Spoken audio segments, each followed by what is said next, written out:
Step into the ring, it's time to rock the night. Sergeant Slaughter's here, ready for the fight. $1 million man with his gold and his flair. We've been through it all, we've gone everywhere. Wrestle Rock, where legends collide, with no sort of band and Johnny by our side. Tomahawk chops, Samoan drops. We're the podcast that never stops.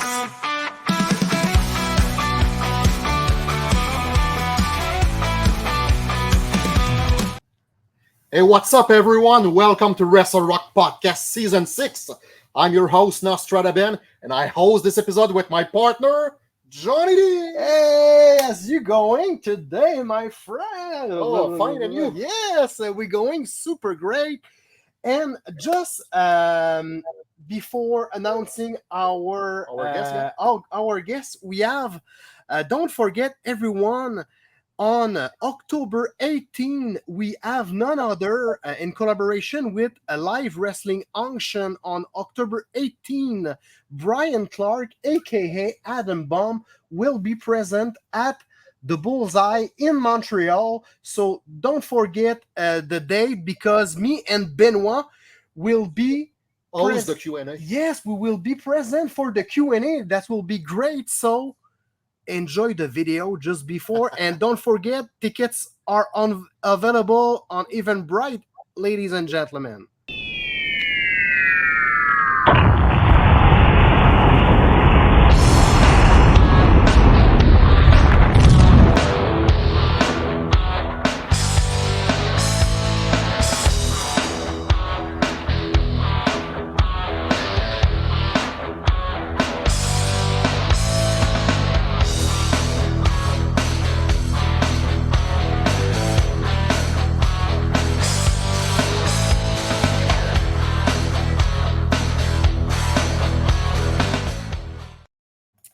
But ladies and gentlemen, today we have a special guest, but not just a typical special guest. We are very honored and grateful that she accepted our invitation for these 20 minutes with us.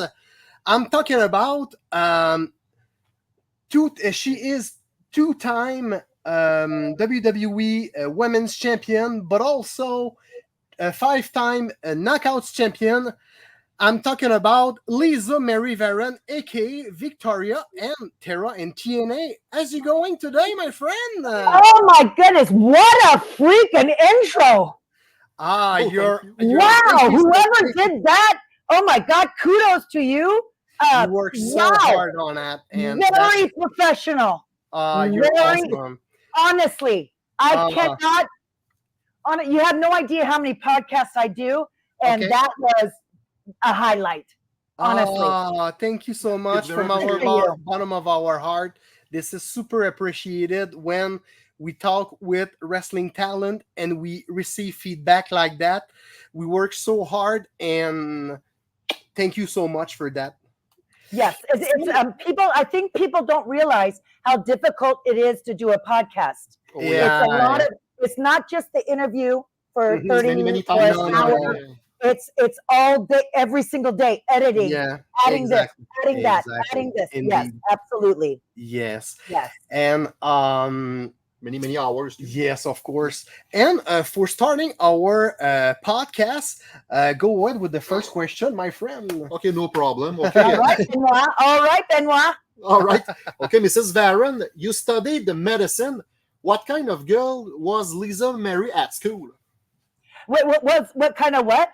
What kind of girl was Lisa Marie at school? Because we know that you study in medicine. When I was young, like in high school? I was a cheerleader. I was a cheerleader. I did gymnastics and dance. I have 3 older brothers, so I was very protected from my brothers. But I'm a nerd. I wasn't one of the, like, when you watch movies, the cheerleaders, the snobby girl. I was friends with everybody, the goth, rock, the nerds, the math club. Like I was, I grew up with a really positive influence from my family, where you treat everybody equal and stuff like that. But because of cheerleading and gymnastics, I think it helped me get into wrestling. Course. Totally. Because, but you didn't not just gymnastic, but if my memory is good, you did also you had a fitness background, right? Yes. Okay, that was after high school. I got into bodybuilding. My ex-husband opened a gym, and he wanted me to teach aerobics. And he said, "Hey, aerobics is really bad on your knees and joints. You need to start lifting weights." My body changed like that, just the muscle started building. And entered a first bodybuilding competition, and then I saw on TV Fitness America, and it was still international, and I met Torrie Wilson there. It was a competition of not so much this bodybuilding, it was feminine, like bikini body and doing a dance routine with gymnastics. Okay. So I was like, when I saw that, I go, oh, this is so me. And I did that. You don't win money, you win a trophy. It costs a lot of money to, that's why a lot of people get sponsors for that, but sponsors don't pay you money. They give you free supplements. They give you protein shakes. You're not there to make money, but it changed my life. And that's when I met Torrie Wilson, we became best friends competing with each other. We were roommates at one of the competitions at Galaxy Comic Con. I was going to say Galaxy Comic Con. Galaxy competition. Yeah. I do conventions all the time. And so she brought me backstage. We became really close. We lived together. Brought me backstage when she was in WCW. Okay. And I said, oh my goodness, you get paid for this? What? And she was trying to get me into WCW, but that was the money situation. I don't know I really don't know the details. No problem. China at a health club in Los Angeles. Yeah, she has a bodybuilding background, of course. Yes. She came into the gym. I gave her a whole bunch of passes. I was a personal trainer at the time. And we started talking. I go, oh, I have two friends from the wrestling. I'm the fitness industry. And I go, her name is Trish and Torrie. She goes, wow, you have a really good look. Have you ever thought about wrestling? And I go, I was a gymnast. I'm a tomboy and bodybuilder. Mm-hmm. I don't want to walk to the ring. I see myself as Rey Mysterio or RVD because of gymnastics. Mm-hmm. So she said, oh, you need to send your stuff in. She was so nice. She wrote down the address to send all my stuff in, and paid $600 to edit all the stuff I've done. And also, when I was in the medical field too, I used to remove eyes, cornea, heart valve, middle ear, saphenous vein for transplantation. That's what got me working out. I was scared because my family, we like to eat. We like food. And I was like, oh no, maybe this is my future. And that's what got me into working out. But I put together a VHS. It's been a while. Yes. But I paid $600 to get that made. Sent it in, and I got a call a month later. No wrestling experience, not knowing what the hell I'm getting into. I did not know anything. The hard work and all the training, the psychology, bumping your neck, and it's hard work. Yeah. But if you have passion, it's not for everybody. No. You're away from the family a lot. Mm-hmm. But you train 24/7. That's all you think. How do I eat better? How do I get faster in the ring? Mm-hmm. How do I run the ropes? How do I take a bump?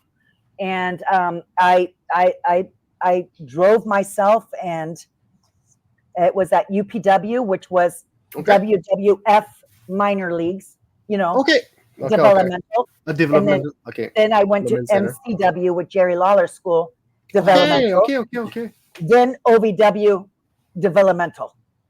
Okay. So, yeah. It was a lot of training. I thought you can learn wrestling like that. No, I know that. No, I didn't know. I thought dance, cheerleading, gymnastics, routine, you can memorize. Oh no, it's not like that at all. No, that's very different than all of this, because in gymnastic and cheerleading and stuff like that, you can choreograph all your stuff, but when you are face to face with an opponent, that's totally different, because you have the crowd reaction, you have the referees who give you a cue, and you have and Johnny too.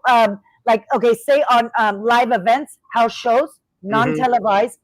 Remember, the fans are not, they're supposed to boo me, boo Victoria. And then on the baby face, they have to cheer. If the fans are not into it, you have to change your mindset, what you're doing in there. So it's not memorizing. It's like, oh, you have to listen. Oh, shit. They're not cheering for them. Shit, I got to turn it up. And I would go, cover your face. I'm going to go ape shit. I'm just cover. And I would try to cheat more to get the fans to hate me and love the baby face. You know, that was my job. Yeah. Easier being a heel, a heel than a baby face, because as a woman, all women hate women, just jealousy and just insecurities. Totally. Yeah, there's a lot of horrible story about that, you know. You do? Yeah, I do that. And every era, every territories, it's practically always the same. Girls are jealous for everything, you know. She has the better hair than you. She has more athletic than you, or it's always the same thing, you know. And also, too, like in my generation, they only had one match, or two, one on heat or velocity, and then one on the main show. So we're all fighting for that one spot. I need to be on the main stage, but I you know, like for me, I don't think I was jealous on that level. I was more jealous when the new girls were making more money than I was. That was the only thing. Not jealous. I wasn't hateful. I still got along with them, but I was like, oh, her contract was $250,000. I go, that's more than I make in a year. Why? Yeah, but I think it has changed for the better.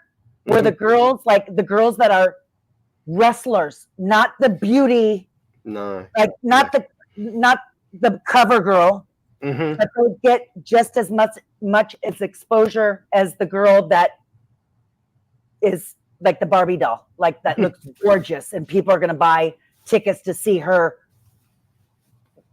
stunning and her body just perfect. You know what I mean? Yeah, of course. Yeah. Go ahead. All right, you debuted on the WWE main roster in 2002, and you had a feud with the WWE Hall of Famer Trish Stratus. Would you say Trish was your greatest rival in WWE? She was amazing. Her and I, chemistry. You know, and you always have your best matches with your best friends, because you know. When like what if one of my punches gets her and she's like, oh shit, you know what I mean?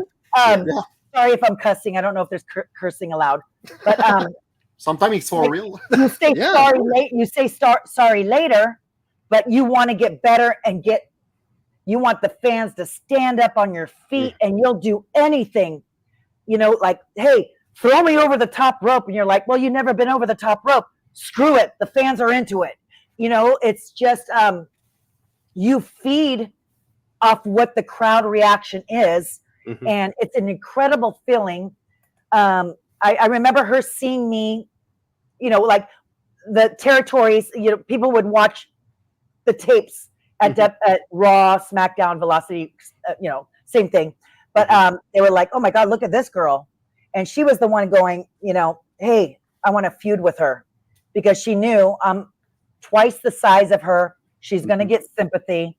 and we were both very caring. We never went into a match. It's not televised. Let's just do whatever. We always if the fans are not standing up in the front row, like in the first 20 rows, we're like, oh shit, they weren't on their feet. We wanted that. We fed off of that. You know what I mean? So we worked really hard. Fit Finley was amazing. All the agents used to work with us. Yeah, because he is in charge of the women division and a certain era, Yeah, and it was a joke. I mean, it was not a joke. They're like, oh, he's new. Give him the girls. And he goes, you want me to get the girls?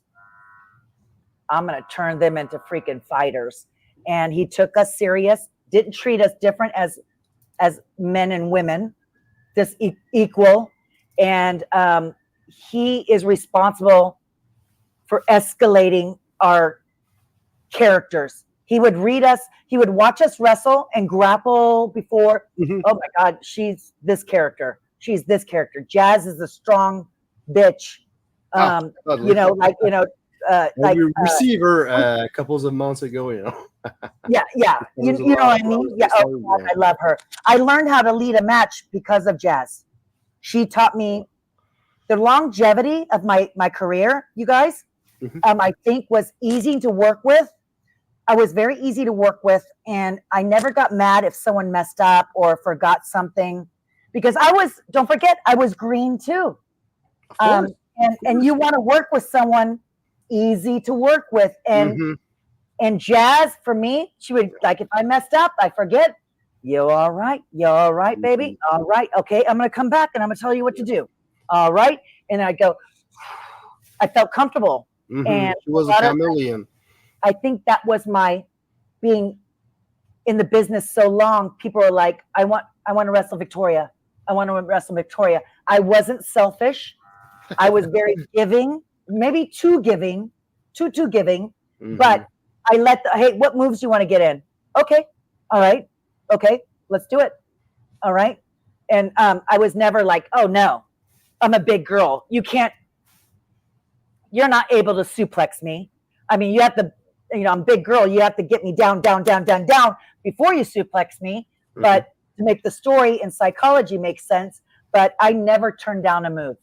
Ever. And about never turned down anything, we remember you faced Lita in the first ever women's steel cage match. Can you share your reaction when you learn you've been involved in this kind of stipulation? Oh, Johnny, oh my God. Okay, so I was getting hardcore match, street fight, like all these dangerous matches I was given to. Okay. And of course my opponent too. But he sat us up on the bleachers where we're watching the show, and he said, you guys have a cage match. And I go, we're like, you're funny, because he always joked around. Oh, shut up. He goes, no, look. And we looked up and we're like, yeah, that's for the main eventers. What the hell? He goes, I'm telling you, you have a cage match. And we're like, oh shit. Oh my God. Okay. All right. Of course, you're not going to say, I'm not going to do that. And of course, me being a heel, want to be the badass kind of chick, anything for the company. I was a pleaser. Hey, I want to get blood. I want to gig. I want to get color. Yeah, you push the limit for the women's division, Yes. He went to Vince. Vince said no. I went to Vince. Please, can I get color? And he goes, Victoria, I appreciate what you want to do for the match, but no one wants to see a diva bleed. And I'm like, oh shit. So I told Lita, throw me as hard as you can against the cage. I'm gonna get color the hard way. Yes. That's insane. Okay, and then Johnny, but now I don't know how to cut myself. So I go against the cage. I guess you're supposed to scratch down because the cage is so, I didn't scratch down, but I came back and I just got a big lump, no blood. Oh no. Oh my God. And I was like, oh shit. Big fail. I tried, but it was incredible. Those are not my favorite matches. The hardcore street fight. You're more in danger of getting hurt Mm-hmm. because something oil on the ropes, Mm-hmm. slipping, like whatever, anything can go wrong and you're hurt, but the show must go on, right? Exactly. And I never wanted to get this, I didn't want to stop the match. Mm-hmm. And my favorite matches are more grappling, suplex, arm drag, headlock takeover, the easy, not easy, I'm not saying it's easy, but the more, technical, like Dean Malenko, like those were, because those matches, the ones that are grappling, are very difficult to get the fans off their feet. And if you can get them off the feet, off a suplex or sunset flip or something like that, that's incredible. You did your job. Yes, you did your whole job. Yeah, and also too, you guys, I wanted to be a flyer, right? Mm-hmm. Thank God. I was like, yeah, no flying to me, because all the girls are like this tiny, small, I was very, in cheerleading, I was always on the bottom. Okay, let me hold you up, and when I was in wrestling, I was glad I was the catcher. You fly. Let me get you. Yeah. I'm strong enough to carry you. But we need this. It's very important. Very important. And also, too, Molly Holly, amazing, amazing. One of my favorite girls. She went to an independent wrestling and saw Roderick Strong do the Widow's Peak. It wasn't called the Widow's Peak. She came back to the show and says, I have a finisher for you. Okay. She showed me how to do it. She gave me the finisher. And that's what because of Roderick Strong, Molly Holly, Victoria became devastating finisher and a strong character. And I think people started taking me serious. They're like, oh, shit, look at that finisher. Sorry, cut me off. You're not being rude. No problem. Go on. Okay. You're talking about Molly Holly. At WrestleMania 20, you faced her in a hair versus hair match for the WWE Women's Championship. And then cutting your opponent's hair was the original plan for Molly to get her hair cut. Yeah, she went to the office and said, I want to get my hair shaved. And they're like, whoa, wow, that's big for a girl to volunteer this. And they said, yeah, right? Because your hair covers your face and it's a beauty. Mm-hmm. Yeah. I mean, not to say that short hair is not beautiful. I'm not saying that, but just shave your whole head. And the office said, who do you want your opponent to be? She goes, Victoria. And she was the one that wanted me to be the opponent. And I did not know how to shave a head. We were there during the break. Mm-hmm. They said, you need to be done. And I'm like, shaving her head, and it's cutting her head. It's bleeding. She got loose from a chair, and the referee is going, you need to be done. You have 2 minutes to get it completely shaved. And I'm like, I don't know how to shave a head. And he goes, you need scissors. And I go, where's the scissors? There's no scissors. And also, let me show you this too. This is funny. Where is it? Hold on. Where did I put it? I'm so sorry. It's right here. So I have an action figure, from that WrestleMania. Yeah. But look at, what did you say? What WrestleMania did you say? WrestleMania 20? 20, yeah. What? 2021. Look. Oh, it's very rare. My eyebrows are all crazy right now. I'm sweating like a, but they messed up on the date on this. And I just found out from a collector, oh my God, when they mess up on a product, it's worth more. And I said, well, I still sell them for the same price, but but isn't that funny? No. But when we went backstage, Molly goes, I was looking for her, and she came up to me, and I go, oh my gosh, she's gonna be mad. She's bleeding her head. And she goes, hey, thank you. I heard what they were saying. I go, I'm so sorry, I cut your head. And she goes, I heard them. They were rushing you, and we should have rehearsed how to shave someone's head, and instead of the wrestling moves. But it was a good match, and I'm very honored. Oh man, I'm gonna cry. I really had made such freaking good friends in this business. being nice and humble and being easy to work with and not going, oh, my character would never do this. My character would never do this. I was very, it made me last so long. You know what I mean? And it was incredible. Like my generation, like we're all very close. And when I went to TNA, which wasn't a plan, I thought I was retiring for real. But I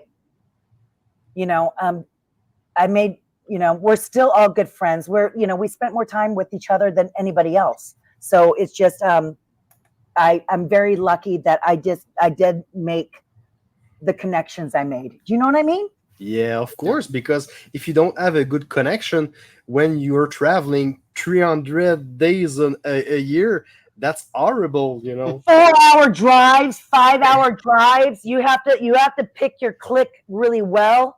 I'm very talkative. I'm a little bit not crazy, but I'm very loud and expressive. But you love it. I'm not shy. I'm not shy. So you have to get used to my personality. But in the business, you need this character because that's a very big asset. If you don't have that and you are too shy in the business, I'm not sure that could be a good asset or a bad asset, if you know what I mean. Exactly. I think also too, like when you go into your character, my character was very different than myself. I was very friendly and just outgoing. But when I turned the psycho, I just turned into, who do I hate? Like, who would people hate? And I turned into that person. But like once your music hits, Lisa, no, she's gone. Yeah. Victoria, I'm here. Yeah. Yeah, I would go, I'm going to be that bitch. Snap. Yeah. Snap. I'm sorry. Am I allowed to cuss? It's okay? My language? No problem. Okay. You can okay. beep it. You can beep it. But in wrestling, cursing is part of it. But I think even when you first start in wrestling, like when you get brought up to WWE, TNA, AEW, Ring of Honor, like all that kind of stuff, you still are shy and insecure. Like, where do I find do I belong here? Is this my crew? Like, you're still insecure and you have a lot to prove. And it never ends. You always have a lot to prove. You know what I mean? Yeah. And every don't worry single about the day. time. Let's go 10 minutes more. Oh, okay. Thank you. All right. No problem. Thank you. It's very appreciated. All right. So about your accomplishment, we remember in Pro Wrestling Illustrated, you won the Woman of the Year award. Did you expect to receive that honor? No, especially as a bad guy. They always give it to baby faces. So I always was used to the magazines having the baby face on the cover, not the heel. Like, it was just part of our business, like playing along with the character. You know what I mean? Like, you know, you want people to go, oh, that's the good guy, Superman, and that was shocking. It always, I'm still baffled and confused. Like when I do a lot of Comic-Cons, like every weekend I'm booked. Not every single weekend, but most weekends. And I'm shocked that people come up to me and remember, hey, I was at this show and you came up and kissed my little kid, or hey, high-fived him, or you went, shut up to him. They remember that stuff. And I'm just like, this is an incredible business when you are touching people's lives where it's a soap opera that you're involved with. You can get involved in wrestling and yell and scream. And we are like, oh, yeah, give it to me. Because we feed off of that. I hate going to shows when no one's yelling. The front row, they're quiet and they're shy. You're like, oh man, that makes my job harder. I got to work harder to get these people to shit on me. You know what I mean? But it's a weird business totally. that the emotions are connected. Do you know what I mean? Like Vince McMahon, like the business says, this is your moneymaker. When you're selling, Trish was freaking amazing seller. Like when she sold, she would go, at her face, you're like, oh my God, poor girl. That is telling a story. Me, like I would tell that you always want to know cable guys that are removing the cables, sound, camera guys, everybody's important in the show. I don't care. Of course, yes, you can use everything. Some people are not like that. I'll be honest with you. It's changed a little bit. I would go to the camera guy. I go, hey, I'm going to hit this move. Zoom in close to my face. Yeah. Because I'm going to tell you, I'm done. I'm freaking going to kill her. Like, I want to tell a story with my face. So I'm not more move, spot. I'm more get my character, man. And I learned a lot from, Stone Cold Steve Austin, Undertaker. They didn't do the flying zippity zooda to get themselves over. It's the storytelling and the psychology of wrestling and telling a story from right when you tie up, when you lock up, boom. And I remember going to TNA and wrestling someone, and I locked up. Fit taught us, that's the beginning of the match. You lock that up and you make a sound. And I remember the girl going, oh my God, easy. And I go, holy shit. If she thinks my lockup is bad, she has oh my God, I'm going to kill her. I'm going to break her in half. Ruin my whole game, whole match. I was like, oh my God, this girl, my lockup is tight. I just went to go slap the neck to make the sound because I was taught that's when you capture the attention of the fans going, oh, she's serious. Look at that freaking lockup. Even on a lockup, it's important. You know what I mean? It's not just a transitional move. Okay, now I'm going to go into arm drag, hip toss, body slam, or, that kind of thing. But you try to make every move count. Every move. Yeah, every second counts. Yeah, sell everything. You know what I mean? Yeah. And show your face, your sympathy, the stories in your face. And, a lot of people ask me, would I go back to wrestling? I don't need to be in the ring, you guys, Benoit, Johnny. I don't need to be in the ring. I would like to help the girls out to not so much kill themselves like, oh my God, they're doing so much when they can just slow it down a little bit. And one thing, whoop, tweak it. And the people are like, oh shit, something's going to happen. Do you know what I mean? It's just the little things. I didn't know at the beginning. I was new. I was green. It takes a long time to know psychology, and not to say that I know perfect. I don't. I just, every time you go back in the ring, you learn something new. Always learn. Yeah.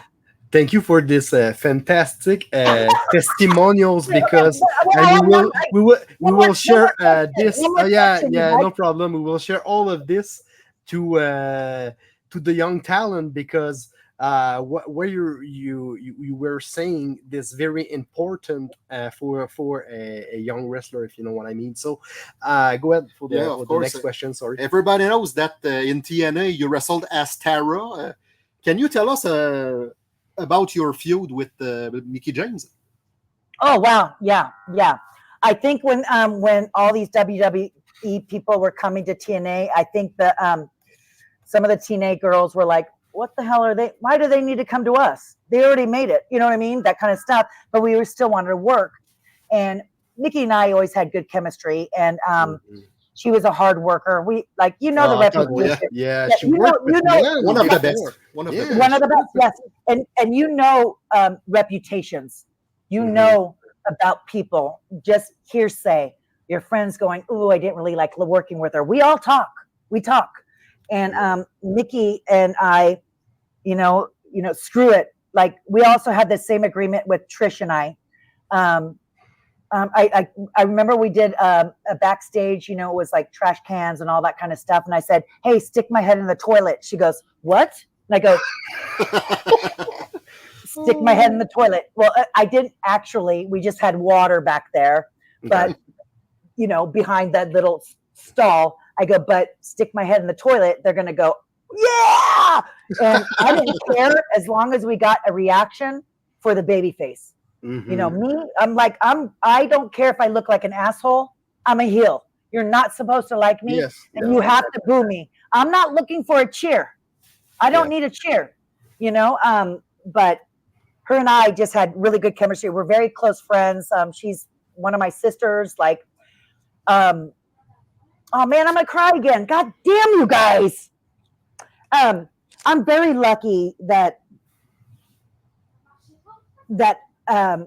my generation, I'm still friends with new generation too. I'm just not as tight, but we all grew up together and became an adult, whatever adult means. I still feel like a child going, oh my gosh, what convention am I going to do next? You know what I mean? It's still going, we're still hustling, you know what I mean? And we always have each other to call and say, dude, what the fuck, man? I go, I'm really in a bad place right now. I mean, I wish girls in the past knew that we were there to talk to and we would never judge. And shame on you for judging. If anybody ever judges another coworker, another wrestler, we're all a family. We're all on the same team. We're trying to elevate the whole company to get exposure, not just you. No. Everybody. Care about everybody. And I just wish that we had more talks back in the day being real instead of when it's too late now, that I wish I was there for some friends, Totally. So like for anybody that's listening right now to Wrestling Rock Podcast, we are now entering to the pre-closing segment, and we'll give you a name and you tell us something in a few words. Tell me something about them, all right? Okay, so, just one word. Just one word, all right? Okay. The first one, Christy Heen. Tough. Oh God, that's a hard one. Energetic.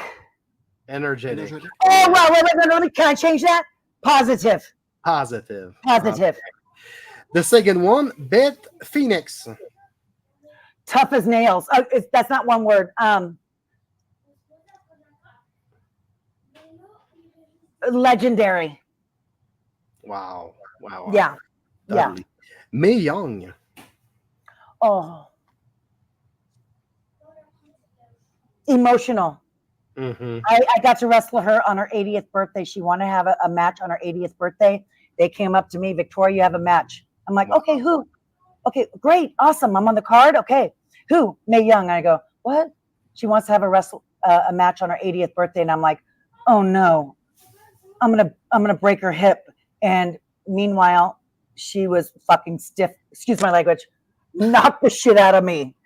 I'm still cussing. I'm so sorry, but she was tough. Man, I love her. I don't know what word did I say? Emotional, exactly. Yeah. Exactly. And the last one, Lisa Marie Varon. Yourself. Oh.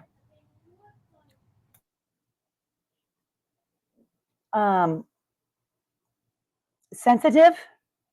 Oh, sensitive. Wow. That's weird, right? I am. Yeah, that's a good point. Yeah. I don't know what the word is when therapist, like I'm the one that people call to listen to.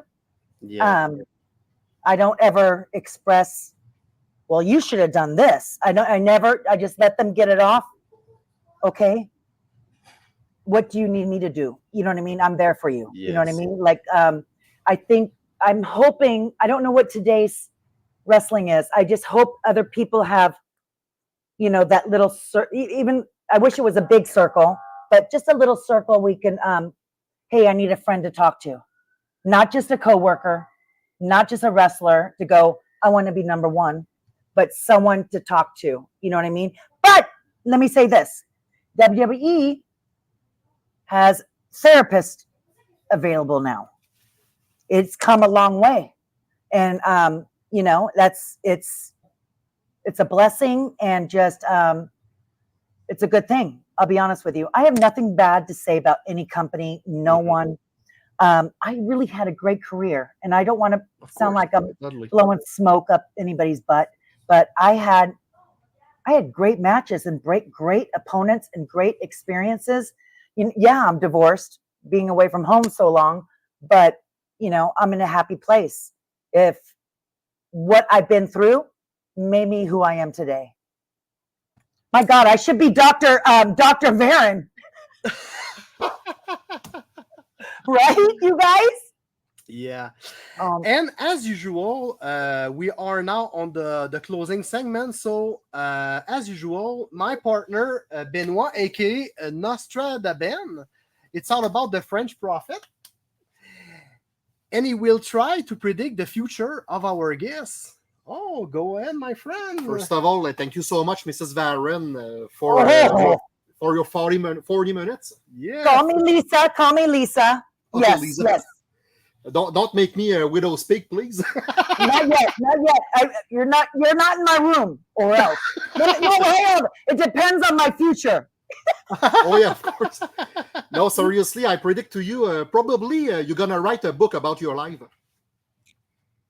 Why not? Oh, I've been approached a lot. I have been approached a lot about writing a book. Oh, but you know, Benoit, I feel like I'm not finished. Not wrestling, but I feel. Maybe, I know I'm about to. I'm 53. I should write a book, but I still feel not as knowledgeable as I should. Is that weird? Like, yes, I've done a lot, but I feel like I'm doing all these conventions, and I don't like saying retire. You know, I don't wrestle anymore, but I'm still in the business somehow, and I still feel I have a lot to tell. Do you know what I mean? Yeah, of course. Yeah, but yes, I do want to write a book someday. It's going to be like an encyclopedia set, A, B, C, D. Like it's going to be sections. You know what I mean? A dictionary. Yes. B, Benoit first. He asked me to write a book. You know what I mean? Oh, you're so funny. Yeah. Oh wow! So, thank you so much for your 42. Bienvenue. Oh my gosh! I love you guys. Fantastic. This was amazing. Amazing. And future people that want to do podcasts, 30 minutes. I had the guy take it off on my list. I can't talk for 30 minutes. That's too short. You know me now. I talk too much. Yeah. That's why I said, let's keep on going. I'm not done. You know what I mean? Yeah. Awesome. But, hey, a huge favor. The only thing I ask from you guys, can I get one of your hats? Yeah, of course. Yeah, can you send me a hat? Yes, of course. Why not? Okay, I'm supposed to receive my hats in a few days. I checked my tracking this morning about that. So yeah. Don't do too fast. Just slow, not too expensive. But I do want a hat, and I'll wear it on my. Perfect. All right. Yes, I have a Twitch channel, so I'll plug you guys in. This was amazing. Awesome.